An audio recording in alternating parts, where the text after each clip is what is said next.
두산빌티 주주분들 반갑습니다. 서지안입니다. 자, 오늘 3월 14일 토요일이고요. 자, 주말이기 때문에 시장은 쉬고 있지만 지금 투자자들이 가장 걱정하는 건 단 하나죠. 자, 이 주말 사이에 악재가 터지면 이 월요일장 어떻게 해야 되나? 특히 이 최근에는 이란 이 발언이 계속해서 나오면서 중동 긴장이 다시 올라가고 있는 상황이죠. 자, 만약 이 주말 사이에 전쟁 리스크가 더 커지는 뉴스가 나오면 이 월요일에는 이 개파락으로 시작할 가능성도 충분히 있어요. 자, 근데 여기서 중요한 포인트. 이런 상황이 나오면 이 개인 투자자들은 공포로 장 초반에 던지는 경우가 많아요. 하지만 반대로 이 기관과 외인들은 그 물량을 받아가는 경우도 꽤 많죠. 그래서 지금 이 구간에서는 막연하게 걱정하기보다 자, 월요일에 어떤 가격에서 어떻게 대응을 할지 전략을 미리 준비하는 게 훨씬 중요해요. 그래서 오늘 영상에서는 이 주말에 전쟁 리스크나 추가적인 악재가 나올 경우 어떻게 월요일에 대응을 해야 되는지 알려드릴 거고요. 두 번째로는 이 시장의 흐름 정리해드릴 거예요. 자, 거기에 더해서 이 두산에너빌리티 차트 핵심 가격이 어딘지 이 세 가지를 중심으로 차분하게 정리해볼게요. 자, 먼저 이 현재 시장 상황부터 볼게요. 이번 주 글로벌 시장을 흔든 가장 큰 변수가 뭐였을까요? 중동 지정학 리스크였죠. 이전에 나온 뉴스를 조금 살펴보면 짧게 한번 보자면 자, 이란 최고 지도자가 이 모스타바가 피해 복수라는 첫 공개 성명을 했죠. 자, 내용은 이미 다 아시니까 넘어가고 자, 이 중동 긴장이 더 확전되었어요. 자, 그러면서 이 국제 유가 어떻게 되었나요? 크게 반응했죠. 자, 이 WTI가 98.71 자, 3% 상승 마감을 했고 두바이 유가 127.86 그리고 브렌트 유 자, 103.14죠. 자, 엄청나게 상승을 해줬어요. 이 유가가 올라가면 시장이 걱정하는 건 딱 세 가지. 자, 인플레이션 재자극, 그리고 금리 인하, 지연 가능성과 세 번째로는 기업 비용이 상승이 되죠. 자, 그래서 이 최근 미국 증시도 변동성이 커지는 모습이 보이고 있어요. 한번 보여드릴게요. 나스닥이 0.93% 하락 마감을 해줬고, 자, 이 다우존스가 0.26% 하락 마감해줬죠. 자, 추가로 S&P도 0.61% 하락 마감을 해줬어요. 이 반도체 지수는 0.05% 상승 마감을 해줬죠. 자, 이 영향이 국내 증시에도 이어졌어요. 자, 그럼 코스피를 볼게요. 자, 코스피를 보시면 0.03% 하락 마감을 해줬죠. 자, 그렇다면 자, 이 코스피와 두산에너빌리티 자, 보시면 흐름 자체는 조금 비슷해요. 개파락으로 시작을 해서 다시 상승을 해줬죠. 자, 이 두산에너빌리티는 크게 상승을 해줬어요. 상승을 해준 이후 자, 뒤에 흐름을 보시면 하락하는가 하더니 다시 조금의 상승분을 돌려주고 있죠. 자, 이 두산에너빌리티도 똑같아요. 하락을 하는 것처럼 보이더니 어느 정도 상승분을 다시 돌려줬어요. 자, 흐름 자체는 비슷해요. 자, 그렇다면 이 삼성전자도 한번 볼까요? 이 삼성전자 같은 경우 완전하게 똑같은 흐름 보여주고 있죠. 자, 개파락으로 시작해서 상승하는 것 같더니 다시 조정, 상승하는 것 같더니 다시 조정, 그 이후 살짝 올라와줬죠. 자, 일봉으로 보시면 결국에는 이 삼성전자, 이 코스피와 같이 하락 마감을 해줬어요. 하지만 우리 이 두산에너빌리티는 2.5% 상승 마감을 해줬죠. 코스피와는 거의 같은 움직임을 보이지만 좀 다르죠. 하지만 이 삼성전자 같은 지수 대형주는 이 외국인 수급 영향을 크게 받기 때문에 지수와 거의 같이 움직여요. 지수가 흔들리면 같이 흔들릴 수밖에 없는 구조죠. 이 두산에너빌리티 장중에 이 매물이 나왔긴 했지만 결국에는 상승 마감을 했잖아요. 자, 일봉으로 다시 보시면 윗꼬리가 달렸지만 종가는 결국엔 위에서 마감을 해줬어요. 이 말은 뭐냐? 위에서는 계속 매물이 나오지만 밑에서는 계속 받아주는 수급이 있었다는 뜻이에요. 지수가 흔들리는 상황에서도 이 종목, 이 두산에너빌리티에는 자금이 들어오고 있다라는 거죠. 자, 코스피가 어떻게 끝난지 먼저 볼까요? 자, 이 코스피 같은 경우는 이 외인들이 1조 8천억 원, 이 현물을 매도를 진행했고 선물은 556억 숏포지션을 유지해줬어요.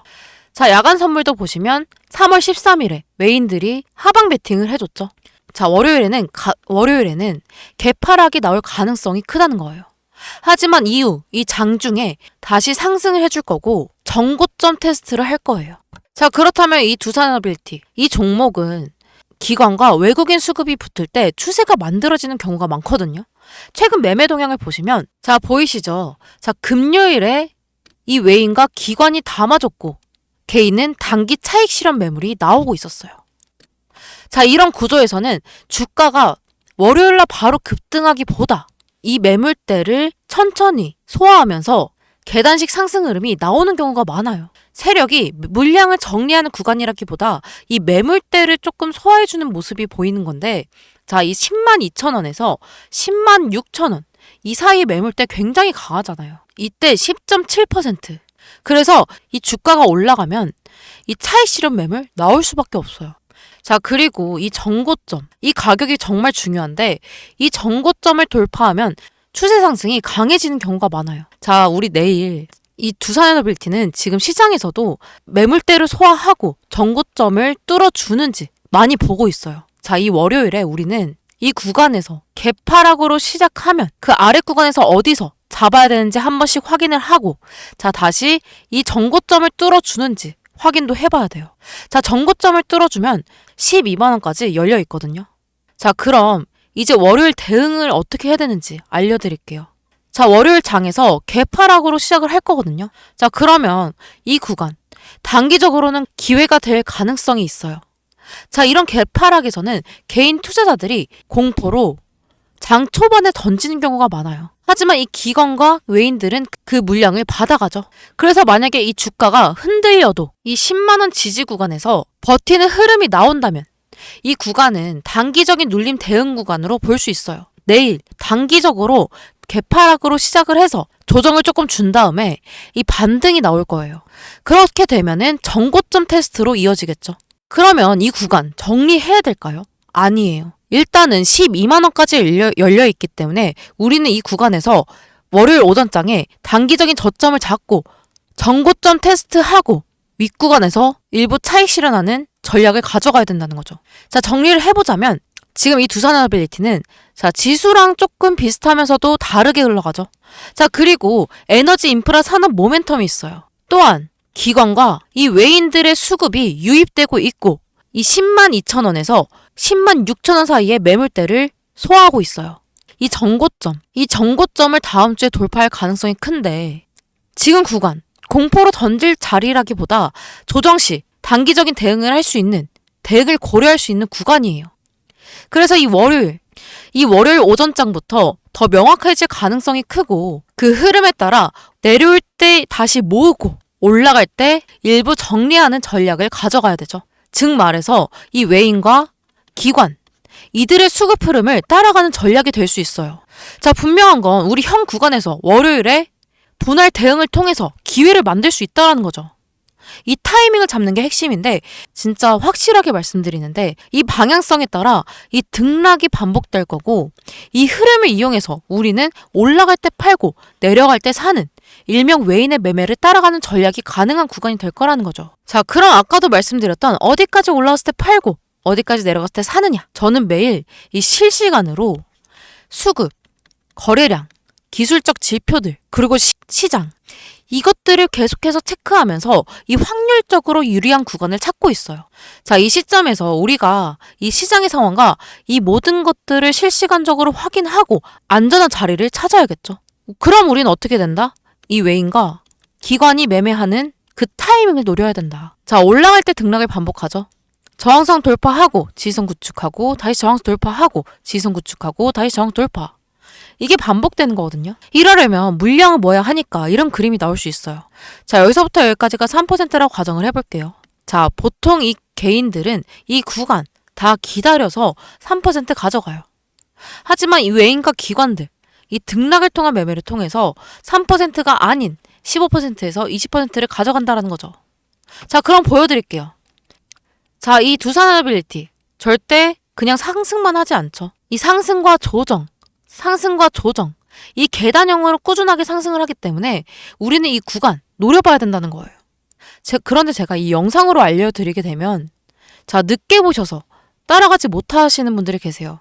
실시간으로 대응을 해야 되는데 그래서 기존 방식에 더해서 여러분들께 정보를 조금 더 명확하고 빠르게 받아보실 수 있도록 이 실시간으로 공유해 드릴 거예요. 상단에 번호 하나 띄워드릴게요. 상단에 보이는 제 번호 010-8199-6419 이 번호로 두산이라고 문자 남겨주시면 변동성 체크하면서 이 상황에 맞게 대응하실 수 있도록 실시간으로 공유해 드릴 거예요. 자, 그럼 여러분들은 구독 그리고 좋아요 한 번씩 해주셔야겠죠? 제가 유튜브를 시작하면서 항상 받는 질문이 있거든요. 이미 이 주식으로 돈을 잘 버는 것 같은데 왜 굳이 시간 써가면서 남들한테 알려주냐고. 제가 이렇게 진행하는 이유는 저도 이 주린이었던 시절 당연히 있죠. 자, 이 주린이 시절에 또 다른 내가 이 주식시장에 더 이상 없었으면 하는 마음에 시작하게 된 건데 이 주식시장은 양면성이 있죠. 돈을 잘 벌 수 있다라는 것과 잃을 수도 있다라는 양면성. 제가 이 주식시장에 발을 들인 지가 벌써 10년이 넘어가요. 시행착오 저도 엄청나게 겪었죠. 수억 대의 빚이 있었지만 자, 제가 절망 속에 깨달은 건 뭐였을까요? 혼자 고민하면 시간, 돈, 감정 다 낭비한다. 그 시절에 주식의 주자도 몰랐던 저한테 누군가가 이 현실적인 가이드라인을 조금 내줬더라고 한다면 조금 달랐지 않았을까요? 제가 이 정보를 공유하는 건 단순한 착한 마음이 아니에요. 이 시장은 혼자 싸우기엔 너무 방대하고 개인 투자자들 너무 쉽게 고립이 되죠. 여러분이 저와 같은 방향을 보고 이 정보를 나눈다면 시장이라는 거대한 파도 속에서 자, 훨씬 더 안전하고 효율적으로 이 주식시장을 바라볼 수 있는 거예요. 전 여러분들의 이 선생님이 될 생각이 아니에요. 이 선생님이 되고 싶은 게 아니죠. 이미 험난한 길을 먼저 지나온 이 길잡이가 되어드리려는 거예요. 여러분이 저의 든든한 동료가 돼서 저와 함께 하시게 된다면 적어도 혼자서 낭떠러지로 떨어질 일 없을 거예요. 자, 이제 더 이상 외롭고 힘들게 고민하지 마시고 제가 그 길 옆에 함께 걸을게요. 자, 주말인데 영상 마지막까지 시청해주셔서 너무 감사드리고요. 주말 잘 보내시고 오늘 영상 여기서 마무리할게요. 서지안이었습니다.